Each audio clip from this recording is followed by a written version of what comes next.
In this lecture session, I am going to discuss about the topic on single phase half wave control rectifier with RLE load.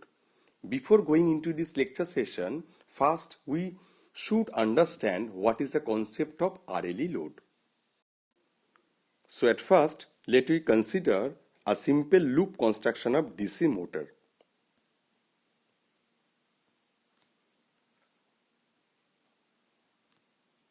Let me draw the diagram first.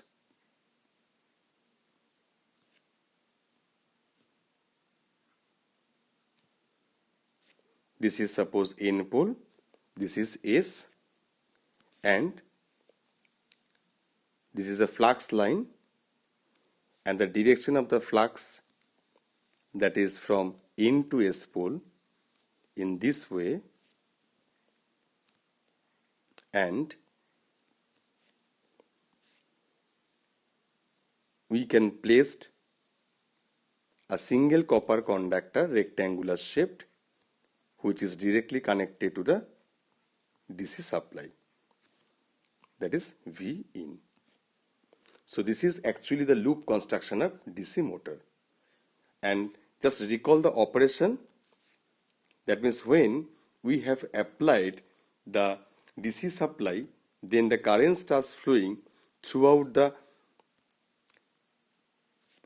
conductor, that is suppose I, okay, and when the current starts flowing across the conductor, so we can say this current carrying conductor we are placing in a uniformly flux distributed area that has occurred due to presence of two field magnets. Actually, we consider these two field magnet that is actually taken from the basic construction of DC motor, that is the stator part, okay. And the rectangular shaped copper conductor, this naked copper conductor, assume this is suppose taken from the armature winding. So we can represent this total diagram by a motor. Means this is the stator part and the inner part, that is the armature part. Now during working principle, when we apply the DC supply, then the current starts flowing in this way to the total conductor. That means we can say now we are placing the current carrying conductor. So as per the Faraday's law, it experiences some amount of force due to presence of the N and S. And as we know, the conductor which is placed near to N pole and the conductor which is placed near to S pole, then the direction of the force will be opposite. As the opposite force is acting at this particular conductor, then the conductor starts moving to a direction. That depends on the Fleming's right hand rule. Whatever, when the conductor starts moving, then what happens? Then again it can satisfy the Faraday's law. We know as per the Faraday's laws of electromagnetic induction, when the conductor starts cutting few amount of flux, then an EMF is induced on that particular conductor. Same thing can happen in this particular case. Here, when the conductor starts moving to a particular direction, then what happens? Then a current, then an EMF is induced on this particular conductor, rectangular shaped copper conductor. And as per the Lenge's law, we know this EMF just opposite of the original voltage source. That is why the direction of the current due to movement of the conductor, it will be just opposite of the original voltage source. That means this current always try to oppose the original current. Okay, that is actually defined by the Lenge's law. So we can say during the movement of the rectangular shaped copper conductor in that particular uniformly distributed flux area, then the EMF that is defined by EB as per the Lenge's law, that is minus EB, that is opposite of the original voltage source, that is V in. This is actually called E. Right? Fine. Next is when the current starts flowing, I am talking about this original current. When the current starts flowing throughout the conductor of the armature, here it is represented by the single copper conductor, there must have some ohmic drop. If we assume the conductor has a resistivity, suppose Ra, so we can say that when the current starts flowing, that is called actually Ia into Ra, that is the drop across the conductor. That means we can say it has a resistivity that is stands for R, and as the inductive effect is there and which will follow the Faraday's laws of electromagnetic induction, so that is why the total armature winding which is defined by L. Okay, that is why the complete solution is for the load application of the DC motor, that is RLE load. So this is the concept of RE load that actually represents the DC motor. Okay. Now we can explain the actual part of the discussion, that is single phase half wave control rectifier with RLE load. First, let we go to the diagram first. Okay. So this is the schematic circuit diagram of the single phase half wave control rectifier with RLE load, which is constructed by the AC supply, and that is defined by Vm sin omega t. SCR is there, and the terminal voltage across the SCR, that is defined by Vt, and RLE load, which represents the motor application or DC motor, and the terminal voltage across the load, that is defined by V0, and the current which is flowing throughout the load, that is actually defined by I0, and the all axis that is given in the right hand side of the figure, that is the supply voltage Vs, this one is the gate current, that is Ig, this is V0 or output voltage, this is I0 for output current, and this is Vt terminal voltage across the switch during off state. Okay. Now the selection of minimum firing angle. Actually, see the waveform first. Let's go to the waveform first. We should understand the working principle. Okay. That means when we applied the supply above in this particular circuit, then what happened? When the supply voltage goes positive, as well as we are applying the triggering pulse across gate, then the switch will be in on state and the circuit current or the actual supply current starts flowing throughout the circuit. Okay. Now the question is where we should implement the particular gating pulse across gate. Means the selection of the minimum gating pulse or selection of the alpha. Here we can represent the part that is by theta 1 and theta 2. First see, when the supply voltage goes positive, okay, in this particular case, then at the point of E, which is defined by the RLE load, that is always in the upper part of the axis, that is by this one. Okay. So that means what? E means that is the opposite direction of the supply voltage. That means if we consider when the supply voltage is upper part is positive and negative under the first positive half cycle, so across load it should be positive and it should be negative. That means if we consider this is a reference of the means polarity, upper part will be positive and lower part will be negative. That means when the switch remaining off, then E is responsible to delivering the across the total voltage across the load. That means due to presence of this back EMF, the upper part will be again positive and lower part will be again negative. That is my, for the both cases, the voltage appearing across the load, that is positive. That is why we should draw this E by this straight line and which is in the positive side. Okay. Now the selection of this Faraday angle theta 1. See, when we are applied the sinusoidal signal or the sine AC supply, that means when the supply goes positive and it will reaches to a particular value at the point of this one where the E and the original supply waveform has coincide at this particular point, suppose which is defined by theta 1 here, that means what? At this point we can write what? We can write the expression that is Vm sin theta, that should be equal to E, as the both magnitudes are same. So we can write from this point, that is Vm sin theta 1, that should be equal to E. That means we can write, that is what? That is theta 1, that should be equal to sine inverse under bracket E by Vm.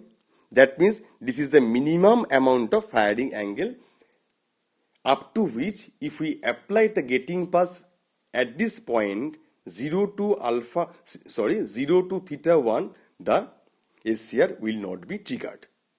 Why?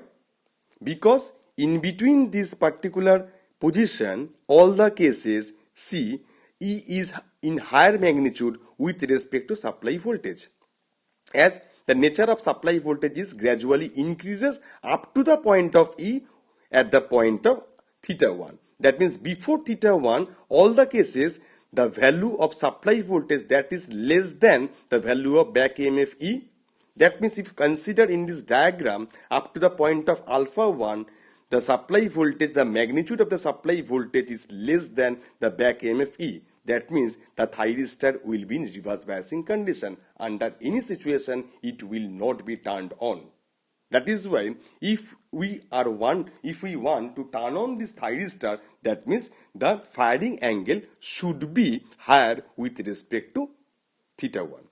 The similar case happen in this case also. Okay, that means we cannot apply the firing angle after theta 1, then same thing will be repeated. The thyristor will be in reverse biasing condition. That is why the particular region of the firing angle that should be above theta 1 and below theta 2. This is the region of the firing angle. During operation, consider we have applied the triggering pulse across the gate above theta 1. That is suppose defined by alpha. Okay. So during operation, when the supply voltage goes positive and we have applied the triggering pulse across gate at an angle alpha which is greater than theta 1, then the thyristor will be turned on. Once the thyristor will turn on, then the circuit current IS that easily can flow throughout the load. That means we can say immediately the supply voltage will be reflected on the load part. Okay. That is why up to the point of alpha where we have not applied the triggering pulse, then the load voltage that should be leaded by this back EMF E. That is why we have drawn this, that is a back EMF E. When the thyristor is fired, then the device starts conducting and immediately the supply voltage will be reflected on the load. That is why the similar pattern that should be followed in case of the load voltage. That is why the similar pattern has followed in case of load voltage. Again, we are applied the next triggering pulse up to the next biasing, up to the next cycle. That means 2 pi plus alpha. So up to this point, I am talking about this point to this point, then the switch is off. Now the question is why it is extended. I had discussed in the previous lecture session for RL operation during the presence of the L. Okay, in the first mode operation, when the L has charged to a particular value, when the negative cycle starts after suppose the point pi, then this inductor try to discharge, and during discharge the inductor current and during charging the inductor current both are remaining same position.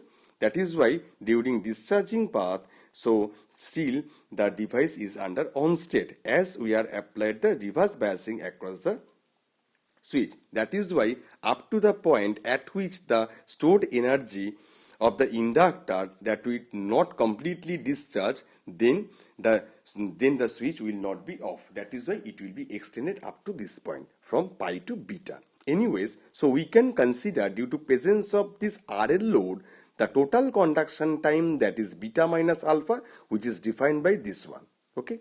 Now the question is alpha after beta, what happened after beta, as well as we know the normal property of the sine wave, as the switch is under reverse biasing condition, as well as the current across the load that is zero, that means no circuit current is there, that means automatically the switch will be off.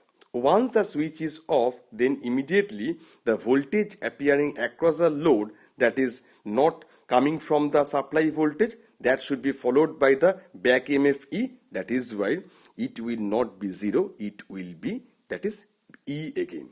So when the switch is off, then the question for the supply voltage which will be appearing across the load. That is why the load voltage will be leaded by the back EMF. That is why this is defined by this line. Okay, again we have applied the next triggering pulse across the point of 2 pi plus alpha, and once the switch becomes on, then immediately the load voltage will be followed by the supply voltage in this way. So in this way the cycle will be repeated for the next purpose onward. Now in case of output current, as we know, due to presence of the inductor, when switch on the device, then the current will be gradually increases up to a value. That is why when the thyristor is in on state at the point of alpha, then the current is gradually increases to a certain value. At this point, the inductor is fully charged. That is why inductor try to discharge. At the same time, at the point of alpha, after that, as the supply voltage goes negative, then the inductor try to discharge with an slope, didt slope, and inductor is finally completely discharged at the point of, suppose this point which is defined by alpha. So this is the discharging point. That is why the inductor charged from 0 value to higher value, from alpha to pi, and inductor starts discharging from alpha to from pi to beta at this point. So this is actually for the conduction time. Okay, so this is all about for the waveform in case of the output current. In this particular waveform, it is easily found that there is a discontinuity, because in this particular region from beta to next triggering pulse applied for the next cycle, that is 2 pi plus alpha, at this particular region there is a no current. The current value is 0. Again it will be started from the next cycle. That is why as the current is discontinuous, due to which we can say this is actually discontinuous mode of operation.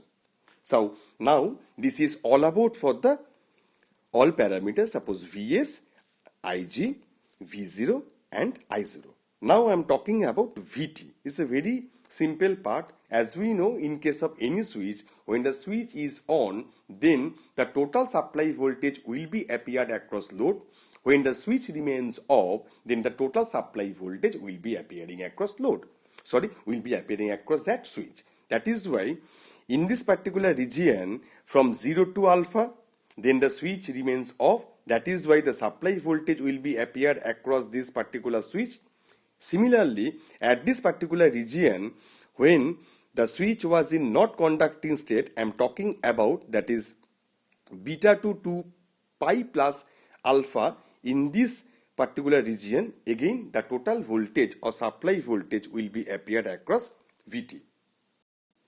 Now, what will be the value of this particular waveforms?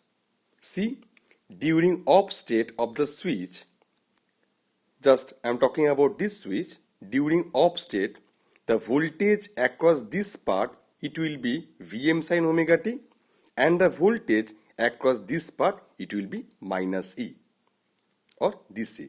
That means the potential difference across the switch during off state, that should be Vm sin omega t minus E. That is why if we can think about this particular region, that is 0 to alpha, then we can draw this waveform in this way, as it is Vm sin omega t minus E. That is why when at the point of 0 there is a no voltage, that means the actual voltage of the switch, that is minus E, that is a minus E.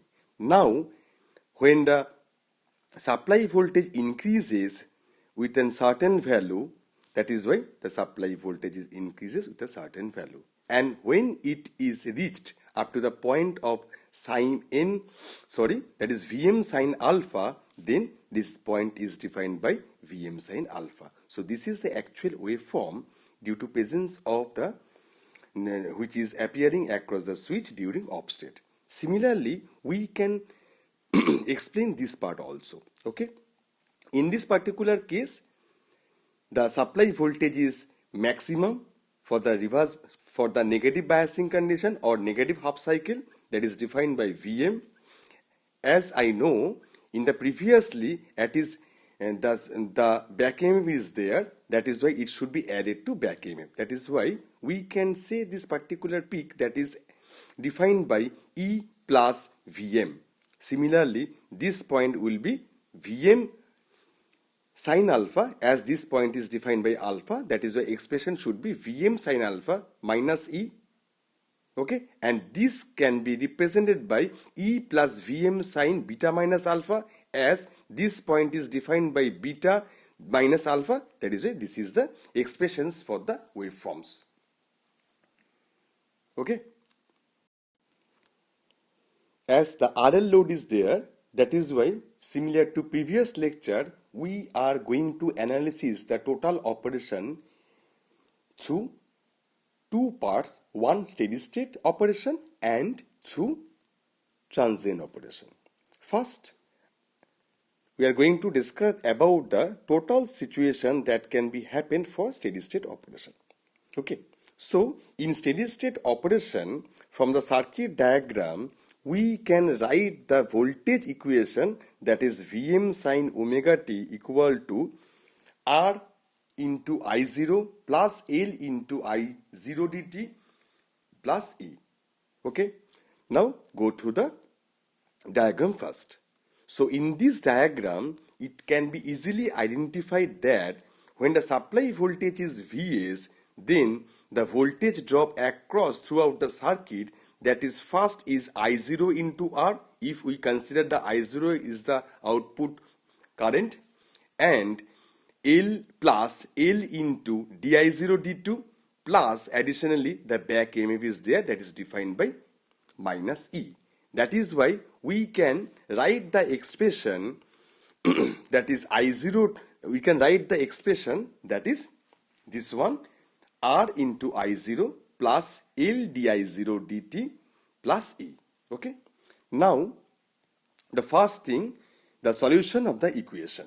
Okay, we consider that is I0t, which is having the two components. Number one, that is steady state component, and number two, that is transient component. But in this case, as we are using a DC motor for application purpose, and the question for back EMF is there, that is why this steady state operation can be divided by the two parts. Number one, IS1t and IS2t. What is the stands for IS1t? That is due to AC source, due to AC source voltage. That is the steady state component due to AC source only. And this one is the steady state component due to the DC counter EMF, plus that is the transient component, that is actually for the transient voltage, due to transient voltage. So there is a expression which is defined by the three individual currents, one for AC supply, different one for counter EMF, and last one for transient operation, as we are using RLE load. As the L is there, that is why we should satisfy the transient voltage. Okay, so we can write the expression in this way, that is Vm by Z sin omega t minus alpha. Okay, this is actually the expression due to presence of the AC supply. Okay, next one, that is minus E by R. Okay, so it can be represented by the counter EMF. That is why the supply is E, counter EMF by R, that is the current expression. Okay, and the last one, that is a transient case, that is defined by A into e to the power minus R by L into T. So this is the first expression. Now we should find out this constant part. Okay, and we should satisfy some boundary condition from the waveforms. So first, at omega t equal to alpha or t equal to alpha by omega, then I0 t equal to 0. Why? So go to the go to the waveform at omega t equal to alpha. So at omega t equal to alpha, I am talking about this point. At omega t equal to alpha, what is the value of I0? That is 0. There is a no magnitude. That is why we can represent the term, that is I0 t equal to 0. So we can write the expression, that is Vm by Z sin pi plus alpha minus phi minus E by R plus A into e to the power minus R alpha by L omega. Okay, and this constant part A, that can be equal to E by R minus Vm by Z sine alpha minus phi e to the power R by L omega, R alpha by L omega. So already we have get the value of this constant part. So we can we can replace the value A from this side to this one. So the expression will be I0t, that should be equal to Vm by Z sine omega t minus alpha minus E by R plus under bracket E by R minus Vm by Z sine alpha minus phi e to the power R alpha by L omega into e to the power R by L. So after further modification or simplification, we can get the result, that is I0t equal to Vm by Z sine omega t minus alpha minus E by R plus E by R minus Vm by Z sine alpha minus phi, and it is represented by this exponential term, that is exponential of the bracket, that is R by L omega is a common part, and the remaining part, that is omega t minus alpha. For further simplification, we will have, that is Vm by Z we have taken is a common part, then the remaining part, that should be sine omega t minus alpha minus sine alpha minus phi exponential of minus R by L omega, omega t minus alpha minus R by L 1 minus exp exponential of R minus R by L omega, omega t minus alpha.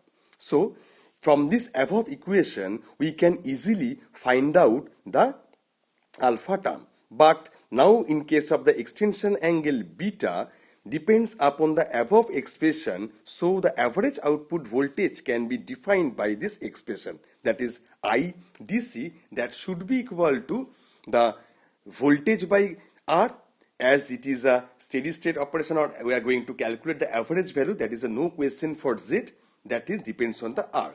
So the upper part, that is defined by the voltage expression, that means average voltage, that can be calculated by number of peaks by the complete cycle, that means 1 by 2 pi integration of that peak is confined to a particular region here, that is alpha to beta, that means Vm sine omega t minus E is a complete expression for the voltage, as in case of the output voltage across the load, that is not Vm sine omega t, as the question of the back EMF due to application of the RLE load, that can be replaced by Vm sine omega t minus E and d omega t. So from this equation we can solve this part, that is 1 by 2 pi R under bracket Vm minus cos omega t alpha to beta minus E omega t alpha to beta. So considering these two limit alpha